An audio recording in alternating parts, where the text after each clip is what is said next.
Hello all. I welcome you all to the first session of BSc 4th semester.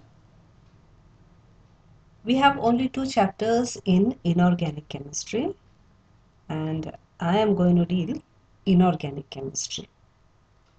The 2 chapters in inorganic chemistry are metallurgy and solvents.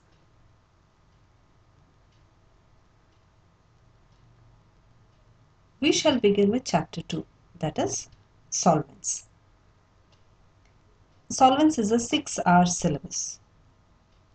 I have distributed the syllabus in such a way that we can have 6 sessions of this particular chapter solvents.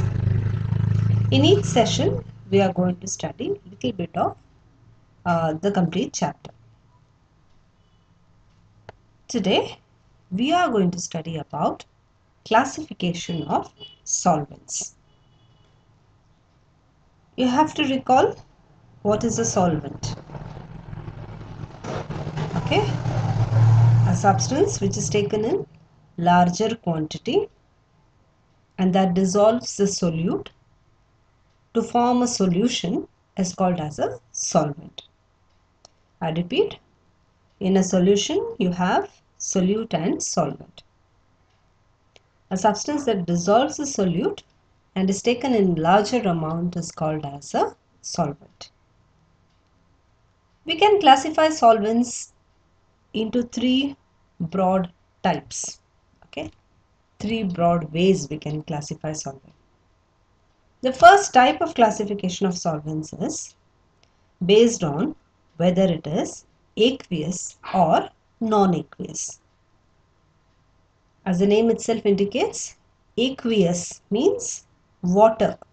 Water and water containing solvents are called as aqueous solvents. Non-aqueous solvents are solvents which do not have water in them. Best example for aqueous solvent is water itself. Best example for non-aqueous solvent, ammonia, sulfur dioxide, chloroform. All these are non-aqueous solvents. Okay, this is one way of classifying solvents. The next way of classifying solvents is as protic or aprotic solvents. What is a protic solvent? A solvent which has proton and which can donate proton or which can form hydrogen bonds is called as a protic solvent. Examples: water, ethanol, all these are protic solvents. Aprotic solvents where protons are not involved in dissolution process. No protons are involved. So they are called as aprotic solvents. Example: benzene, carbon tetrachloride, etc. We have another type of classification.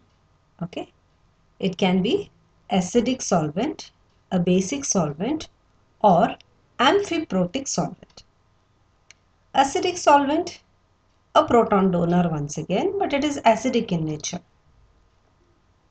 Example: sulfuric acid. Basic solvent, these are bases. We know what bases are, right? They donate electrons. So they are basic solvents. Example: ammonia, pyridine, etc. Amphiprotic solvents, they behave both depending upon where you're going to add them. So example are methanol and ethanol. The third type of classification, once again, it is either ionizing solvent or non-ionizing solvent. Ionizing solvent are nothing but polar solvents. Okay, the solvents which have polarity in them. Example: water. Water is a polar solvent. Non-ionizing solvents are those which do not form ions, which means they are non-polar in nature.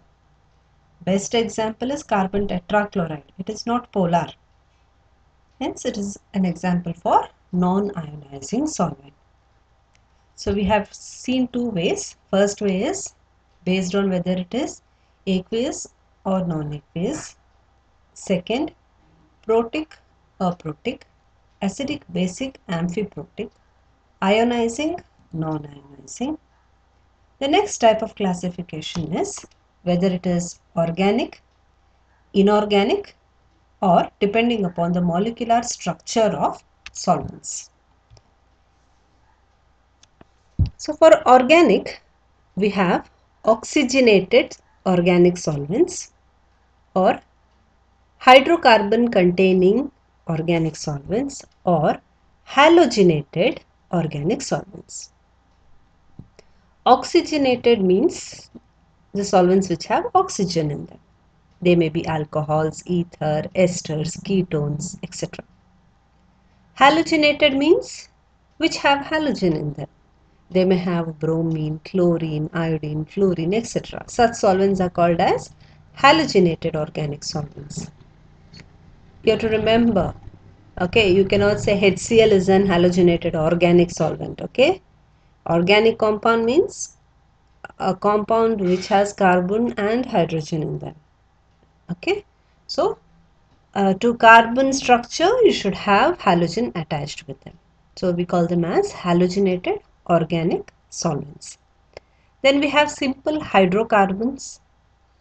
You have no other element in them, only carbon and hydrogen. Such solvents, they may be categorized as aliphatic or aromatic.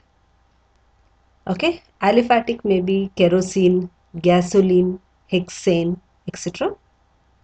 Aromatic hydrocarbons may be benzene, toluene, and xylene. So, solvents may be classified as organic solvents. Organic solvents can be subclassified as oxygenated, halogenated, or simple hydrocarbon containing solvents. Hydrocarbon containing solvents can be subclassified into aliphatic or aromatic organic solvents.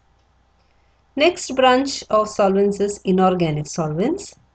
So inorganic solvents, they may be two types: water and aqueous solvents containing additives. Okay, you may have water and you may have aqueous solvents which have additives. The additives may be you have varied with the pH, you have added some acid to it, or you may have added surfactants, or you may have added ammonium chlorides or its salts, ammonium hydroxide and ammonium chloride, and you have prepared a buffer. So you have buffered the solution. So such solvents, or they may be acids and bases. Acids are sulfuric acid and bases are ammonia. Okay. Inorganic can be classified into two types: water and aqueous solvents, and the other classification is acids and bases. Depending upon the molecular structure of solvents, we can classify them into three types: polar protic solvents, non-polar solvents, and polar aprotic solvents. Okay. We have seen what is polar. Polar means there should be a dipole moment involved in it. When do you have a dipole moment? When there is difference in electronegativities of the atoms, there is a dipole moment created. Okay, when there is a dipole moment created, then we call such solvents as polar solvents. When you do not have any dipole moment in them, we call them as non-polar solvents. Okay. And this is polar aprotic solvents. You have polarity within the molecule, but there are no protons in it. Such solvents are called as polar aprotic solvents. For example, polar protic solvents, you have water and ethanol. Non-polar solvents, you have benzene, petroleum ether, dichloromethane. And polar aprotic solvents, we have toluene, tetrahydrofuran, etc. So, in this session, we have covered classification of solvents. Okay, we have three types we have discussed, and this classification will help us to understand this particular chapter, wherein we are going to deal with the similarities between ammonia and water in various reactions. Thank you very much.